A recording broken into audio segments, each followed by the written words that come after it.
Have you ever wondered why everyone else seems to have their retirement figured out, except you? You're 50-something, making decent money, and somehow your retirement account still looks like it belongs to someone half your age. Your colleague just announced they're retiring early at 58. Your neighbor apparently has a financial advisor on speed dial. Meanwhile, you're doing mental math at 2 a.m. trying to figure out if you can ever actually stop working. But here's the truth that might surprise you. Your 50s aren't the decade where you accept defeat. They're the decade where real catch-up finally becomes possible. Let's start with something that might surprise you. The feeling that you're hopelessly behind financially in your 50s is almost universal. When you look around at your peers, it seems like everyone else figured this out decades ago. Your college roommate retired early. Your coworker is talking about their beach house. Your social media feed is full of people your age living their best retirement life while you're still wondering if you can ever stop working. But here's what nobody tells you about this comparison trap. Most of those people are either lying, lucky, or leveraged to their eyeballs. The median retirement savings for Americans aged 55 to 64 is around $134,000. That's not a typo. The typical person approaching retirement has saved about 1 year's salary. When you factor in that half of all Americans have even less than that, suddenly your situation doesn't look quite so dire. This isn't meant to make you feel superior. It's meant to show you that feeling behind is largely an illusion created by comparing your financial reality to other people's highlight reels. The person bragging about their retirement portfolio might also have a second mortgage they don't mention. The early retiree might have inherited money or sold a business. You're comparing your messy middle to everyone else's curated ending. Here's the truth that might sting a little, but will ultimately set you free. Your 50s aren't the decade of defeat. Financial planners call this the power decade, and there's a damn good reason for that name. You're likely at or near your peak earning years. Your kids are probably grown or nearly there. Your expenses can finally start shrinking instead of constantly expanding. And the government has literally created special catch-up provisions specifically for people like you. Think about what's actually working in your favor right now. You have clarity that your 30-year-old self never had. You know what you actually want from life. You're not guessing about career trajectory anymore. You can make decisions with confidence instead of hope. Your 20s were the warm-up. Your 30s and 40s were the chaos. Your 50s are the final quarter where games are actually won. Now let's talk about what compound interest looks like when you're 50 versus what it felt like when you were 25 and some financial advisor was droning on about starting early. Yes, the wealth multiplier is smaller now. Every dollar invested at 50 might become $2 or $3 by retirement instead of the 20 times multiplier you would have had at 25. But here's what changes everything. Your contribution ceiling is dramatically higher than it's ever been. In 2024, you can contribute up to $23,000 to your 401k. But if you're 50 or older, you get an extra $7,500 in catch-up contributions.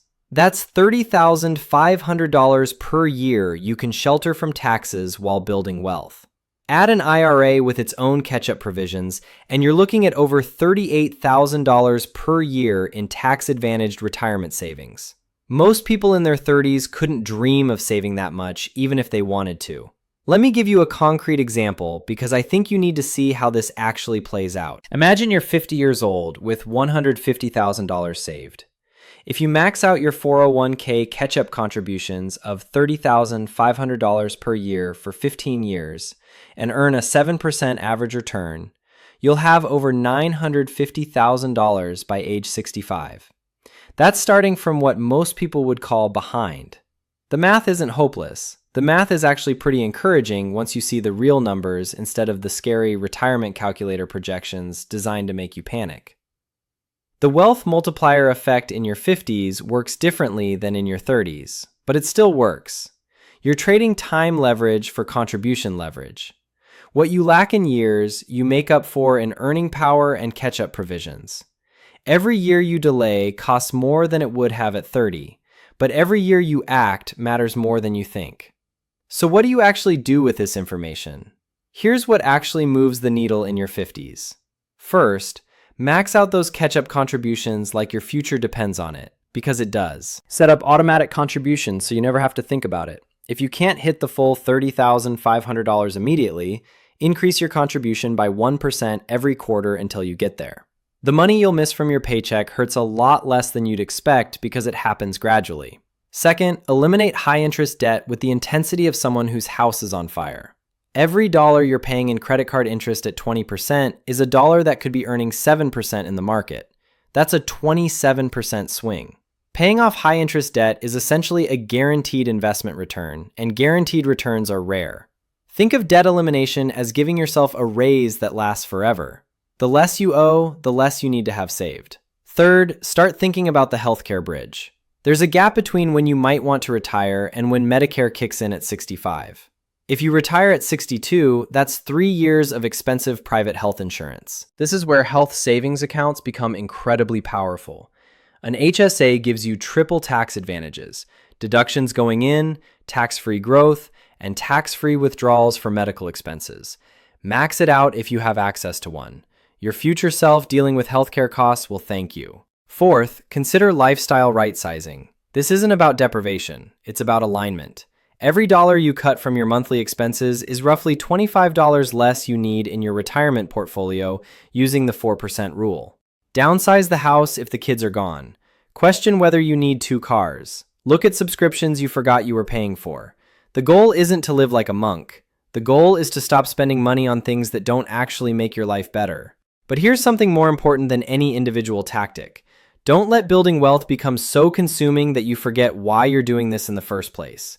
Your 50s are a meaningful decade. You might be watching your kids become adults. You might be reconnecting with your spouse after years of chaotic parenting.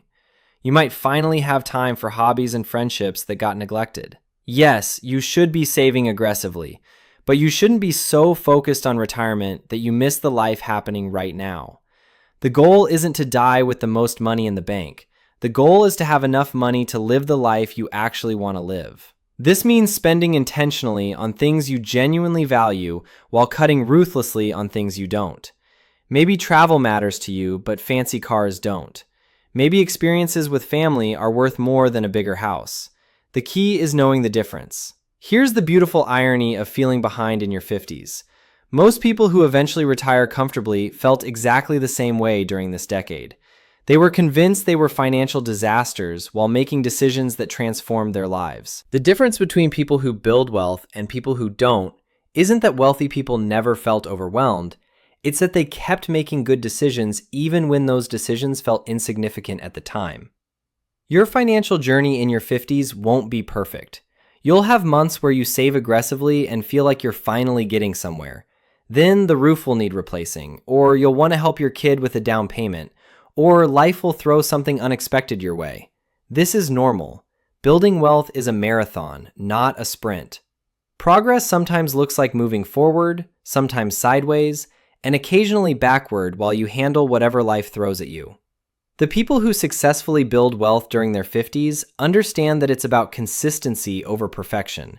They focus on automation over willpower and progress over comparison. They understand that some years will be better than others. Most importantly, they understand that feeling financially overwhelmed doesn't mean they're doing anything wrong. It means they're human. The next 15 years will happen whether you act or not. The only question is what you'll have to show for it. Your 65-year-old self is watching what you decide to do next.